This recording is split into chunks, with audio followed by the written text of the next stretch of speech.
Ci sono dei paesi a 100-200 km dalla strada, non si va lì, parlare con la gente per lo sviluppo ci vuole un sacco di tempo, non so quanti giorni con una macchina, idem per il deserto. Dunque con la radio che riduce le distanze, le onde non riescono a passare tutto questo. Quando piove, ad esempio, la stagione delle piogge, ma ci sono dei paesi, non si può andarci, bisogna aspettare mesi. Se uno ha, diciamo, una barca o una piroga, puoi andare e tornare, se no, no.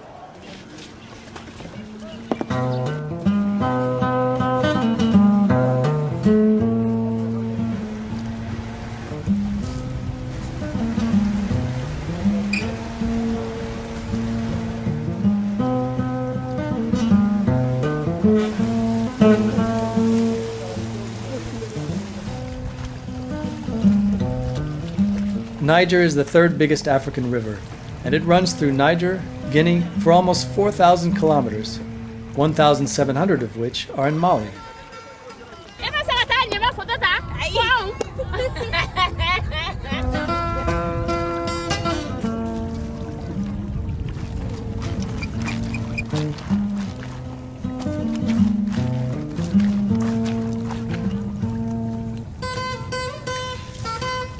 Along its route, you can see the villages whose life is based on the river, the oldest means of communication among Western African countries.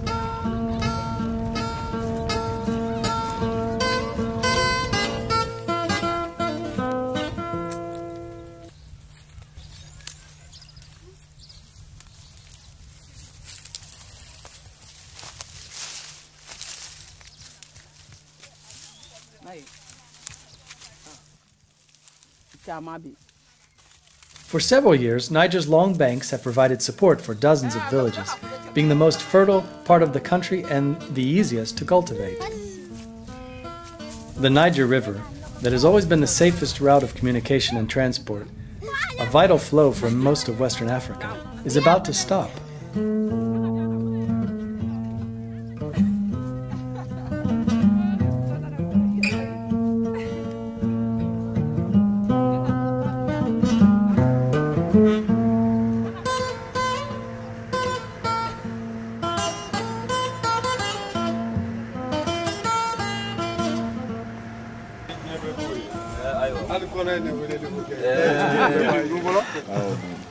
Exposed to this danger, the river has become more and more the subject of ecological issues for rural radios.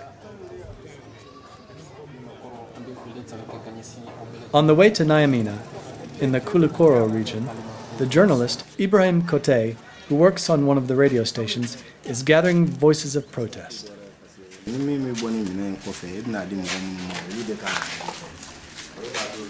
Ika bara kune kumersi. Bo baseo. Eka akinej me anga feti miyese na sisa. Akinej me yako. The radio is strongly awakening public opinion in these last months. All the people living along the river's banks are involved in the fight over the water supply.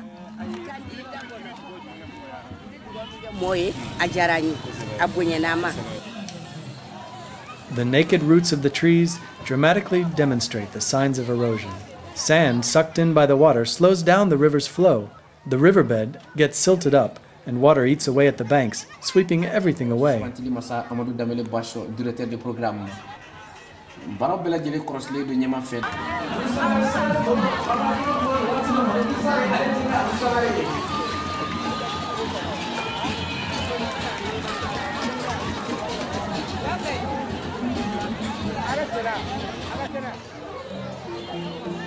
The feast that today has brought here deputies from Nigeria, Guinea, Burkina, and all the other countries crossed by the Niger River shows that this side of Africa is ready to fight for the environment, and that the rural radio is the most suitable media to support it.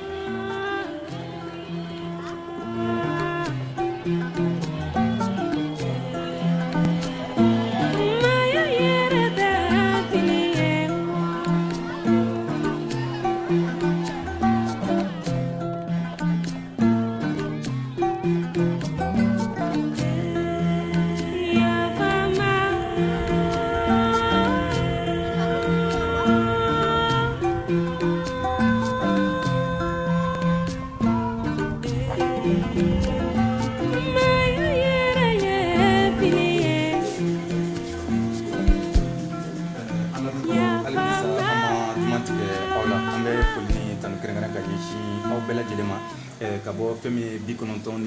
board with Alidou Touré on a pinnace, a big flat-bottomed pirogue, and we go upstream to Mopti, the second largest town in Mali, the Venice of Africa, as Mali people call it.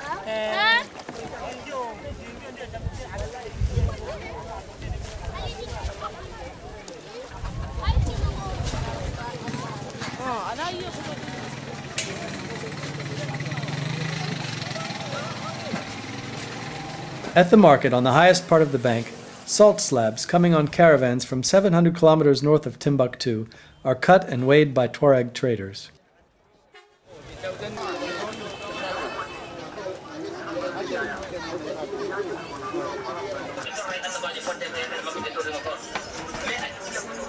We follow Alidou along the little alleys of the city market, amidst the chaos of the stands and the typical radio shop.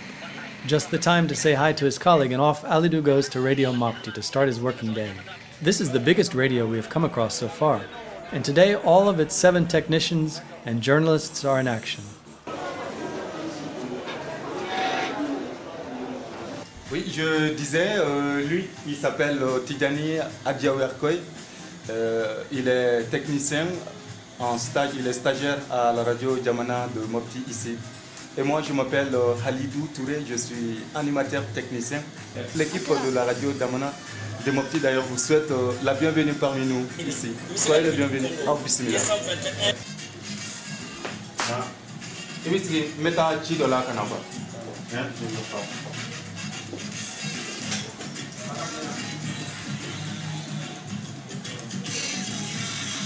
Strolling around with Alidou, we notice that he is very well known here in town. People approach him, greet him, and ask him for information.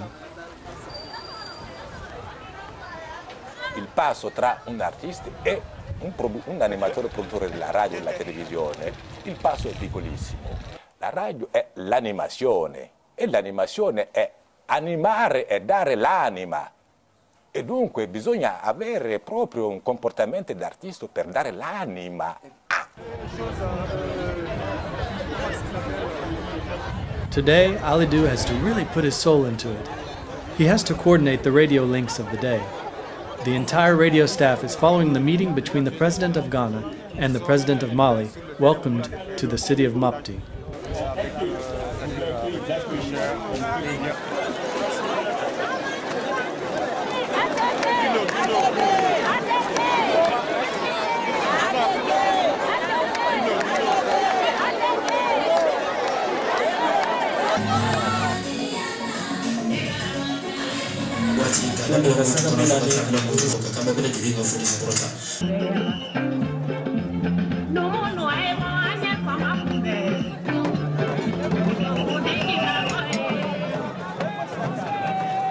We weren't expecting to see such a small radio engaged in this important event.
But the day is not ended yet. Like every Wednesday, Alidou is in charge of the program with the Bozo fishermen and rice farmers that live in the lagoon around the city.